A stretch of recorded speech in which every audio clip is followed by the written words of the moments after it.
फिर हम देखते हैं कि फेंग के डैड फेंग से बोलते हैं, बेटा तुम अभी बहुत छोटे हो, लाओ ये स्वॉर्ड्स मुझे दे दो। और फिर वो बॉक्स लेकर जाते हैं। तभी फेंग रोते हुए बोलता है, आपने मुझे कहा था कि आप मुझसे सबसे ज्यादा प्यार करते हैं, लेकिन आप फिर भी मेरा खजाना मुझसे छीन रहे हैं। तभी फेंग के डैड मुंह बनाते हुए बोलते हैं, क्या मैंने ऐसा कुछ कहा था? फिर हम देखते हैं कि बूढ़ा आदमी फेंक के डैड के मुंह पर लात मारकर बॉक्स छीन लेता है और बोलता है, तू किसी काम का नहीं, हरामी, तेरी हिम्मत कैसे हुई अपने ही बेटे का खजाना छीनने की? फिर वो बूढ़ा आदमी फेंक के सिर पर हाथ फेरते हुए उसे चुप कराते हुए बोलता है, रो मत बेटा, ये लो तुम्हारा बॉक्स, तुम्हारे दादाजी ने ये बॉक्स तुम्हारे पापा से छीन कर तुम्हें दिया है। फेंक मासूमियत से बॉक्स लेता है और बोलता है, हम। फिर शैतानी मुस्कान के साथ अपने मन में सोचता है, हे वो आंसू तो नकली थे। तभी आसमान में जोर से बिजली कड़कती है और फेंक बोलता है, लगता है अब वो समय आ गया है।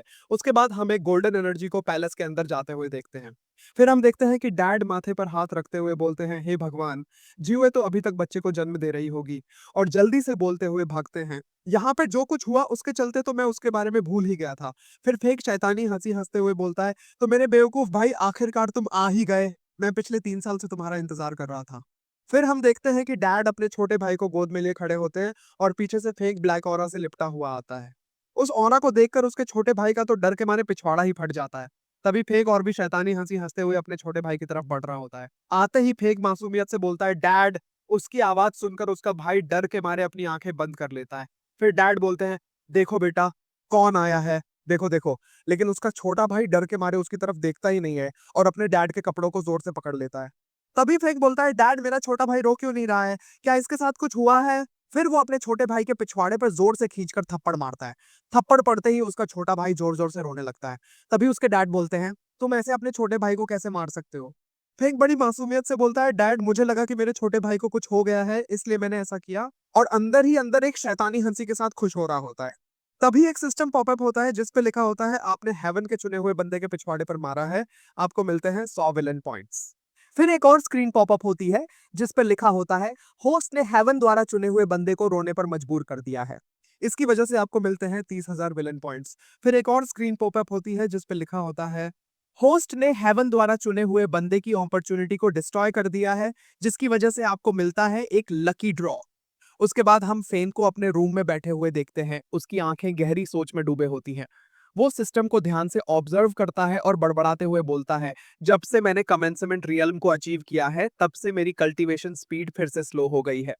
फिर हम सिस्टम देखते हैं जिसमें फेंक की सारी डिटेल्स होती हैं और सबसे नीचे लिखा होता है क्लिक टू ड्रॉ। वो इस ऑप्शन पे क्लिक करते हुए बोलता है, खैर, जब तक मेरा छोटा भाई मेरे पास है, तब तक मुझे विलन पॉइंट्स की चिंता करने की कोई जरूरत नहीं है। फिर हम देखते हैं कि उसके सामने एक बड़ा सा व्हील ड्रॉ आता है और धीरे धीरे घूमने लगता है।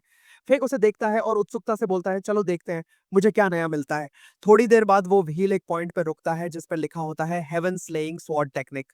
और तभी सिस्टम पॉपअप होता है, कॉन्ग्रेचुलेशन होस्ट, आपने जीता है हेवन स्लेइंग स्वॉर्ड टेक्निक। वो उत्साह से चिल्लाता है, अरे वाह, ये तो एक जबरदस्त टेक्निक है। और फिर बोलता है, मुझे जल्द ही इसकी प्रैक्टिस कर लेनी चाहिए। फिर वो सिस्टम से बोलता है, सिस्टम, मैं 1 महीने के लिए अपने कॉम्प्रिहेंशन ऑरा को एक्सचेंज करना चाहता हूँ। असल में उसकी जो स्किल है, द 33 हेवंस फॉर्चून आर्ट, उसकी वजह से वो किसी भी स्किल को अपने अंदर बदल सकता है।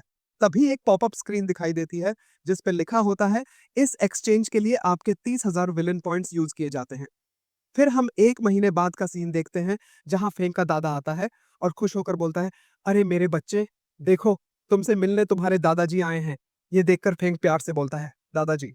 फिर दादाजी मुस्कुराते हुए बोलते हैं, मैंने सुना है कि तुम स्वॉर्ड्समैनशिप की प्रैक्टिस कर रहे हो, तो मैं तुम्हें गाइडेंस देने के लिए आ गया हूँ। फेंक बिना रुके बोलता है, क्या गाइडेंस? मुझे उसकी जरूरत नहीं है। इससे अच्छा तो ये होगा कि आप मुझे मेरे छोटे भाई को दे दो, ताकि मैं उसके पिछवाड़े पर थप्पड़ मार सकूं। तभी दादाजी गंभीर होते हुए बोलते हैं, देखो बेटा, जो लोग ऐसी प्रैक्टिस करते हैं उन्हें कभी अहंकार नहीं करना चाहिए। फिर वो अपनी पावर एक्टिवेट करते हैं और कुछ पत्तों को हवा में उड़ा देते हैं जो एक पॉइंट की तरफ शूट होते हैं। इससे सामने पड़ा पत्थर टुकड़े टुकड़े हो जाता है। ये देखकर फेंक हक्का बक्का रह जाता है। दादाजी मुस्कुराते हुए बोलते हैं, देखो, ये हेवन लेवल मार्शल आर्ट का पहला स्टेज है जिसे बोलते हैं swirl of the falling leaves. फिर दादाजी गंभीर रूप से बोलते हैं, मैंने इसकी प्रैक्टिस कई सालों तक बिना किसी अहंकार और बिना किसी जल्दबाजी के की है। जब मैं जियांगू में आया, तब मेरे चर्चे पूरी दुनिया में मशहूर हो गए। जियांगू एक मार्शल आर्ट सोसाइटी है। तभी फेक भी अपनी पावर एक्टिवेट करता है, कुछ पत्तों को हवा में उड़ाता है और एक पॉइंट की तरफ शूट करता है। वो पत्ते जाकर पत्थर से टकरा जाते हैं, लेकिन कुछ भी नहीं होता। ये देखकर फेंक थोड़ा हताश होते हुए बोलता है, लगता है इस ट्रिक को करने के लिए मुझे सालों तक हार्ड वर्क करना पड़ेगा। फिर हम देखते हैं कि 5 साल के बाद का सीन आता है जहाँ फेंग अब 8 साल का हो चुका है और वो एक हॉट वाटर टब में बैठा होता है। गर्मी के मारे उसके सिर से पसीना बहने लगता है और धीरे-धीरे गर्मी इतनी बढ़ जाती है कि वो जोर से चिल्लाता है। तभी एक जबरदस्त ऊर्जा का विस्फोट होता है और बिल्कुल तेज धमाका होता है। धमाके से उसकी बिल्डिंग की छत टूटकर उड़ जाती है। ये देखकर उसके डैड और दादाजी दोनों चौंक कर बोलते हैं, क्या छत टूट गई?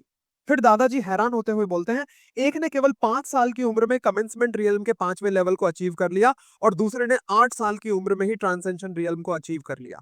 इन दोनों ने तो हुआंगू के सारे रिकॉर्ड्स तोड़कर रख दिए हैं। मुझे तो नहीं लगता कि ये दोनों भाई नॉर्मल हैं। फिर फेंग हंसते हुए नंगा होकर अपने डैड के पास आता है और बोलता है, तो बताइए मेरा भाई कहाँ है? तभी डैड अपनी आंखें बंद करके चिढ़ते हुए बोलते हैं, ये लड़का भी ना। और पीछे से दादाजी सोचते हैं, हर साल ये बिल्डिंग बनवाते हैं और हर साल ये बच्चे इसे तबाह कर देते हैं। इसके डैड के लिए ये कोई आसान काम नहीं होता होगा। फिर फेक मुंह बिचकाते हुए वहां से जाता हुआ बोलता है, खैर छोड़ो, मैं उसे खुद ही ढूंढ लूंगा। तभी एक सिस्टम पॉपअप आता है जिस पे लिखा होता है, कॉन्ग्रेचुलेशंस होस्ट, आपने ट्रांसेंशन रियल्म को ब्रेक किया है। अब आपको एक एपिक लेवल मिशन दिया जाता है जिसमें आपको अपने छोटे भाई की रीढ़ की हड्डी निकालनी है। इसके बदले आपको मिलेगा अनअराइवल्ड आइजर। ये देखकर तो फेंग को खून की खांसी होने लगती है और गुस्से से सिस्टम से बोलता है, अरे क्या तुम पागल हो गए हो, तुम्हारा दिमाग खराब हो गया है। तभी एक और स्क्रीन पॉपअप होती है जिस पे लिखा होता है, सुप्रीम बोन को तोड़कर दोबारा लगाया जा सकता है जिससे वो फिर से नया हो जाएगा। ये देखकर फिंग सोचता है, क्या हड्डी को तोड़कर वापस लगा सकते हैं और वो फिर से नया हो जाएगा? फिर वो अंदर ही अंदर सोचता है, मुझे ऐसा क्यों लगता है कि ये कुछ ज्यादा ही हो जाएगा। फिर वो जाते जाते सोचता है, खैर छोड़ो, इसके बारे में मैं फिर कभी सोचूंगा। तभी डैड और दादाजी आपस में बोलते हैं, पता नहीं इसको अचानक क्या हो गया है, ये ऐसी हरकतें क्यों कर रहा है। तभी हम देखते हैं कि एक पेड़ की टहनी पर एक बच्चा सो रहा होता है। असल में ये वही उसका छोटा भाई है जिसका नाम है हाओ। फिर फेग उसे देख लेता है और शैतानी हंसी के साथ मन ही मन बोलता है, तो तुम मुझे आखिरकार मिल ही गए। तभी फेग तुरंत उसके पास पहुंच जाता है और सोचता है, शुरुआत में तो मैं बस एक प्लेबॉय बनना चाहता था, अपनी मस्त लग्जरी लाइफ एंजॉय करना चाहता था। फिर अपना हाथ हवा में उठाकर बोलता है, लेकिन यह सब तुम्हारी वजह से हुआ है। मैं इतना मेहनत करता हूँ सिर्फ अपनी रक्षा करने के लिए, ताकि तुम मुझे अपने हाथों से मारकर नर्क में न भेज दो। और फेंग हाओ के पिछवाड़े पर जोर से थप्पड़ मारते हुए बोलता है, लगता है यही मेरी किस्मत है। तभी एक सिस्टम पॉपअप आता है जिस पर लिखा होता है, आपने हेवन द्वारा चुने हुए बंदे के पिछवाड़े पर हिट किया है, इसके बदले आपको 100 विलन पॉइंट्स मिलते हैं। फिर थोड़ी देर बाद दोनों भाई अपने सामने बैठे होते हैं। तभी हाओ बड़े ही मासूमियत से बोलता है, बड़े भाई चलो ना बाहर चल के कुछ खेलते हैं। फेग उसे नजरअंदाज करते हुए पूछता है, क्या तुम्हें खेलना है? हाओ हर्षित होते हुए बोलता है, हाँ हाँ। फेंग शैतानी हंसी के साथ मुस्कुराते हुए बोलता है, चलो ठीक है, चलते हैं। तभी हम एक मार्केट का सीन देखते हैं जहां दो बच्चे एक आदमी की लाश को देखकर रो रहे होते हैं। वे बड़े दुखी होते हुए बोलते हैं, डैड आप हमें छोड़कर क्यों चले गए? पास में खड़े लोग जो उन्हें देख रहे होते हैं बोलते हैं, कितना बुरा हुआ इनके साथ, उनके डैड इन्हें छोड़कर चले गए। फिर हम देखते हैं कि छोटा बच्चा बैठकर रो रहा होता है और बड़ा वाला एक कटोरा लिए खड़ा होता है। लोग पास आकर उसके कटोरे में सिक्के डालने लगते हैं और बोलते हैं, देखो कितने प्यारे बच्चे हैं, इनका तो बड़ा बुरा हुआ। लेकिन फिर हमें पता चलता है कि ये दोनों और कोई नहीं बल्कि फेंग और हाओ होते हैं। वे सिक्कों को गिनते हुए बहुत खुश होते हैं। हाओ खुशी से बोलता है, वाह बड़े भाई, इतने सारे पैसे, इससे तो हम अच्छा खाना खा सकते हैं। फेंग मुस्कुराते हुए जवाब देता है, ठीक है, कैसा हो अगर तुम्हारा बड़ा भाई तुम्हें फ्राइड मीट और बैम्बू शूट्स खिलाए? हाओ थोड़ा सोचते हुए पूछता है, क्या फ्राइड मीट और बैम्बू शूट्स, क्या वो खाने में अच्छे होते हैं? असल में फेग अपने मन में बैम्बू शूट को एक डंडा और फ्राइड मीट को अपने भाई का पिछवाड़ा समझकर ये बातें कह रहा होता है, ताकि उसे विलन पॉइंट्स मिल सके। हाउ खुशी से बोलता है, ठीक है, तो मैं वो खाऊंगा। और फेंग शैतानी हंसी हंसने लगता है। तभी हम देखते हैं कि वो जमीन पर पड़ा आदमी उठकर बैठ जाता है। सभी लोग डर के मारे चिल्लाते हैं, ये आदमी तो फिर से जिंदा हो गया। वो आदमी हैरान होकर सोचता है, क्या मैं फिर से जिंदा हो गया? अरे मैं मरा ही कब था? और फिर वो उठकर चलता हुआ बोलता है, खैर मुझे इन सबसे क्या लेना देना, मुझे तो भूख लगी है, मैं खाना खाने जा रहा हूँ। फिर हम देखते हैं कि हाओ के डैड उसके पिछवाड़े पे जूते से मारते हुए गुस्से से बोलते हैं, हर बार शैतानी करते हो तुम लोग। ये सब देखकर फेंक अंदर अंदर हंस रहा होता है और हाओ दर्द में चिल्लाकर बोलता है, डैड प्लीज मुझे छोड़ दीजिए, ये सब बड़े भाई का आइडिया था, प्लीज मुझे छोड़ दीजिए। तभी एक सिस्टम पॉपअप होता है जिसमें लिखा होता है, होस्ट ने चुने हुए बंदे को बुरी तरह से फंसाया है, इसके कारण आपको 200 विलन पॉइंट्स मिलते हैं।